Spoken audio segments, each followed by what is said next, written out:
अस्सलाम वालेकुम, मैं हूं अरहम खान। आप देख रहे हैं सियासत राउंड अप। आज राउंड अप में सबसे पहले हम बात करेंगे नैब तरमीमी बिल जो सेनेट और कौमी असेंबली से मंजूर हो गया है और इसके ऊपर ना अपोजिशन बहुत ज़्यादा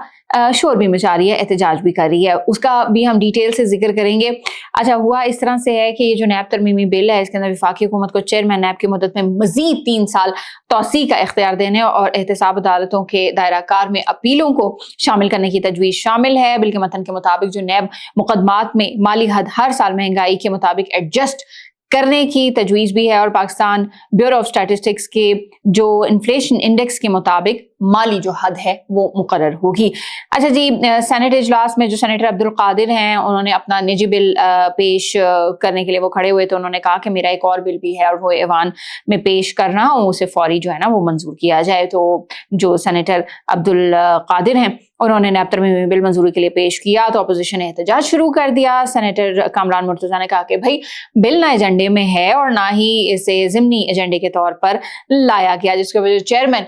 सेनेट हैं यूसुफ रज़ा गिलानी, उन्होंने बिल पेश करने की जो तहरीक है उसको ऐवान में पेश किया, जिसे कसरत राय से मंजूर किया गया। अच्छा जी, बिल का थोड़ा सा जिक्र करते हैं। बिल में कहा गया है कि भाई चेयरमैन नैब की जो मुद्दत है वो 3 साल की तौसी हो सकेगी। नैब अदालत या हाई कोर्ट के पास जमानत देने या मुजरिम को रिहा करने का इख्तियार होगा। नैब अदालत और high court code of criminal procedure के जो सेक्शन 439, 496, 497 और 498 के मुजरिम की जमानत कर सकती है या उसे बरी भी कर सकती है। अच्छा जी, इसके अलावा जो है वो बिल में कहा गया कि मुजरिम या जो चेयरमैन नैब की हिदायत पर प्रोसिक्यूटर जनरल अकाउंटेबिलिटी कोड या हाई कोर्ट के फैसले के खिलाफ 30 दिन के अंदर वफाकी आईनी अदालत में अपील दायर कर सकेगा। और अच्छा जी, ये जो सेनेटर अली जफर हैं, चूंकि मैंने कहा कि अपोजिशन इसके ऊपर बहुत ज़्यादा एहतजाज कर रही है, तो सेनेटर अली जफर उन्होंने कहा कि ये तरमीम हुकूमत और उसके इत्तेहादियों के फ़ायदे में नहीं है और ये कानून आगे जाकर आपको काटेगा। ये कानून साजी सिर्फ एक शख्स यानी इमरान खान के लिए की जा रही है। पाकिस्तान तहरीक इंसाफ ऑब्वियसली सेनेटर अली जफर उनके हैं, तो वो तो यही कह रहे हैं पाकिस्तान तहरीक इंसाफ के सब कुछ जो हो रहा है ना वो इमरान खान के लिए हो रहा है। अच्छा जी, लीडर ऑफ हाउस जो इसहाक डार हैं उन्होंने कहा कि माजी याद करें तो 50 से ज़ायद जो कानून साजियों पाकिस्तान तहरीक इंसाफ ने जल्दबाजी में की थी और नैब वाला जो प्राइवेट मेंबर बिल है उसे किसी ने पढ़ा तक नहीं है। अगर नैब तरमीम बिल में पाकिस्तान तहरीक इंसाफ का मसला है तो ये भी इसमें प्राइवेट डे पर तरमीम ले आए। तो ये जो है ना कुछ डिटेल्स थी नैब तरमीमी बिल के हवाले से। अच्छा, पाकिस्तान तहरीक इंसाफ वो इसलिए भी शोर मचा रही है और इस तरफ बार बार कह रही है क्योंकि चूंकि ऑब्वियसली उनकी जो अपीलें वगैरह हैं वो हाई कोर्ट में हैं, तो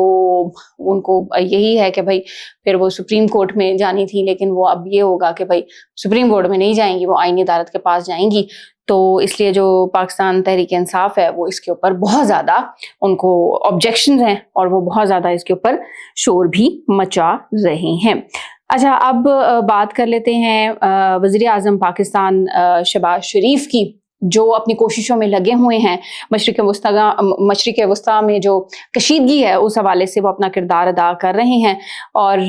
उन्होंने जो है ना मुख्तलिफ राब्ते किए हैं। मलेशिया और इंडोनेशिया के सरबराहान से टेलीफोनिक राब्ता किया है, उसकी डिटेल्स आपके सामने रखते हैं। एलामिया भी उसका आ चुका है और एलामिया के मुताबिक वज़ीर आज़म शहबाज शरीफ और मलेशियन जो हम मनसब हैं उनके दरमियान टेलीफोनिक राब्ता हुआ, जिसके में जो शहबाज शरीफ है उन्होंने ईरान के खिलाफ जो इसराइल के हमलों और ब्रादर खलीजी ममालिक के खिलाफ हमलों के बाद मशरिक़ वस्ता में जारी कशीदगी पर अपनी शदीद जो है ना वो तशवीश का इजहार किया। ऑब्वियसली एक पूरी दुनिया में इस हवाले से अभी बहुत ज़्यादा जो है ना वो बातें हो रही हैं और सिचुएशन जो है ना वो बहुत ज़्यादा कुछ ख़राब भी होती हुई जा रही है। अच्छा जी, शहबाज शरीफ उन्होंने अक़वाम मुत्तहिदा के चार्टर और बैनुल-अक़वामी कानून में दर्ज तमाम जो रियासतें होंगी उनकी खुद मुख्तारी और आलमी सालमियत के एहतराम को बरकरार रखने की ज़रूरत पर भी जोर दिया और उन्होंने कहा तमाम फरीक़ैन को कहा कि भाई वो थोड़ा तहम्मुल का, पेशेंस का मुजाहिरा करें और दुश्मनी ख़त्म करें और अपने इख्तलाफात को सफारतकारी और बातचीत के ज़रिए हल करें। बातचीत जो है ना एक बेहतर और बल्कि बेहतरीन तरीका होता है कि आप जो है ना मिल के बैठें और चीज़ों को ना सॉर्ट आउट करें। अच्छा जी, दोनों जो रहनुमा हैं उन्होंने इत्तफ़ाक़ किया कि अमन की बहाली और मामलात को मामूल पर लाना इंतहाई ज़रूरी है, लेकिन ये तमाम फरीक़ैन की जानिब से ज़्यादा तहम्मुल के इस्तेमाल से ही ऑब्वियसली मुमकिन हो पाएगा। और दोनों जो रहनुमा उन्होंने कहा कि भाई हम मिलकर काम करें और अपने मौक़िफ़ को मुस्तक़िल बुनियादों पर मरबूत करने पर भी इत्तफ़ाक़ किया है। اچھا جی، اس کے علاوہ جو سچویشن پاکستان اور افغانستان کے درمیان ہے اس حوالے سے بھی انہوں نے ان کو آگاہ کیا پیش رفت سے، اور انہوں نے بتایا کہ جس طرح سے افغانستان اوبویسلی جس طرح انوالو رہا ہے پاکستان میں ٹیررسٹ ایکٹیویٹیز میں، تو انہوں نے تمام تر ڈیٹیلز ان کے ساتھ وہ بھی شیئر کی۔ اس کے علاوہ جو انڈونیشیا کے صدر ہیں ان سے بھی وزیر اعظم شہباز شریف کا رابطہ ہوا ٹیلی فونک، اور اس کے اندر بھی جو دونوں رہنما انہوں نے مشرق وسطیٰ میں جو بڑھتی ہوئی کشیدگی ہے اس حوالے سے گہری تشویش کا اظہار کیا ہے، اور وزیر اعظم نے کہا کہ بھائی ایران پر اسرائیل کے حملوں کے ساتھ ساتھ جو دوسرے برادر خلیجی ممالک ہیں اس پر بھی بعد میں جو ہونے والے حملے ہیں اس کی انہوں نے مذمت بھی کی، اور کہا کہ بھائی یہ اس طرح سے نہیں ہونا چاہیے، اور تمام جو چیزیں ہیں وہ افہام و تفہیم کے ساتھ اور بات چیت کے ذریعے جو ہے نا وہ حل ہونی چاہیے۔ تو پاکستان مسلسل اپنا جو کردار ادا کر رہا ہے، جس طرح سے ایک جنگ کا جو ماحول وہ سارا چل رہا ہے، تو اس کے اندر پاکستان جو ہے مختلف جو ہے نا ممالک کے ساتھ رابطے کر رہا ہے۔ obviously بہت سارے جو ہے نا اثرات اس کے اوپر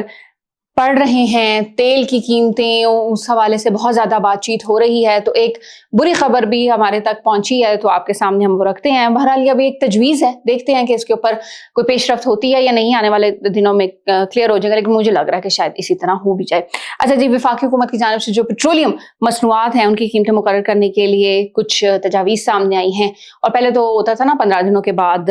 جو ہے نا وہ قیمتیں مقرر ہوتی تھیں، تو اب جو سورسز ہیں ان کا یہ کہنا ہے کہ بھائی شاید یہ جو قیمتیں ہیں نا یہ ہفتہ وار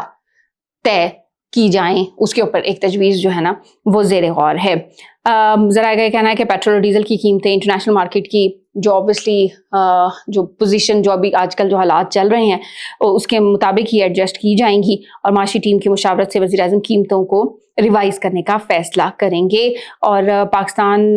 جو ہے نا اب اس کے اوپر غور کر رہا ہے کہ ہم 15 دنوں کے بجائے جو ہفتہ وار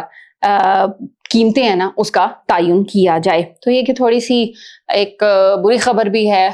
کیونکہ ہمارے بہت سارے لوگ ہیں وہ اوبویسلی مڈل کلاس سے ان کا تعلق ہوتا ہے، تو گاڑیاں تو ہیں ان کے پاس، لیکن جو پیٹرول کی پرائزز بہت زیادہ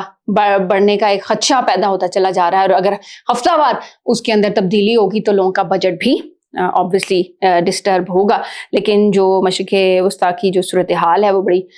سنگین ہوتی چلی جا رہی ہے، اور اگر اس کے اوپر قابو نہ پایا گیا تو یہ جو فیصلے ہیں یہ پھر شاید حکومت کو اسی طرح سے لینے پڑیں گے، اور obviously یہ پھر لوگوں کی جیبوں کے اوپر بہت زیادہ بھاری پڑیں گے۔ اب بات کرتے ہیں عمران خان کی بہن عظمیٰ خان کی، جنہوں نے عمران خان تک رسائی کے لیے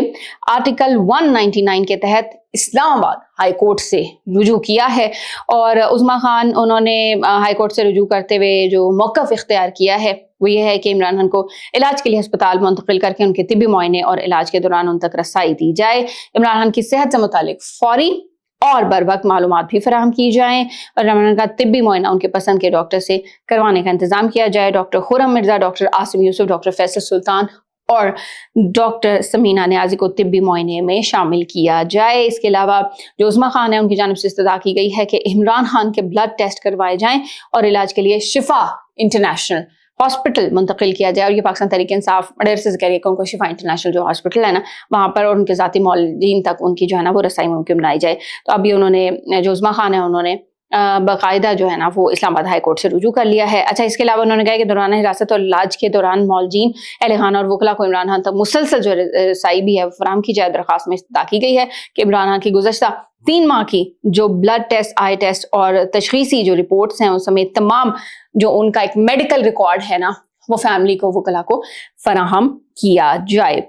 تو دیکھتے ہیں کہ اس کے اوپر جو ہے نا فردر کیا ڈیولپمنٹ سامنے آتی ہے۔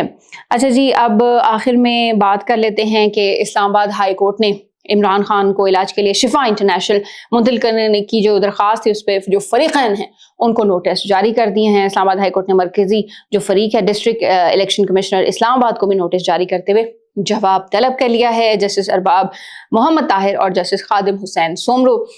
پر مشتمل جو بینچ تھا اس نے کیس سے متعلق جو تحریری حکم نامہ ہے وہ جاری کر دیا ہے، اور عدالت نے سپرنٹینڈنٹ اڈیالہ جیل سے رپورٹ بھی طلب کر لی ہے کہ بھئی عمران خان توشہ خانہ جو فوجداری کیس میں اب تک کتنی सजा जो है वो काट चुके हैं। ये डिटेल्स उन्होंने अडयाला जेल से कहा है कि भाई हमें दे दें। अच्छा जी, जो तहरीरी हुक्म आया है उसके मुताबिक अदालत ने इमरान खान की दरखास्त पर लगाए गए एतराज़ात में से 3 को दूर जबकि 2 एतराज़ात को बरकरार रखा है और इस्लामाबाद हाई कोर्ट ने बरकरार रहने वाले 2 एतराज़ात पर एडिशनल अटॉर्नी जनरल और एडवोकेट जनरल को नोटिस जारी करते हुए जवाब भी तलब कर लिया है। और अदालत ने रजिस्ट्रार ऑफिस को ये इंस्ट्रक्शंस भी दी हैं कि मुतफरिक जो दरख्वास्त है उसको नंबर लगाकर मरकजी अपील के साथ मुकर्रर किया जाए। साथ ही रजिस्ट्रार ऑफिस को हुक्म दिया है कि अपीलों को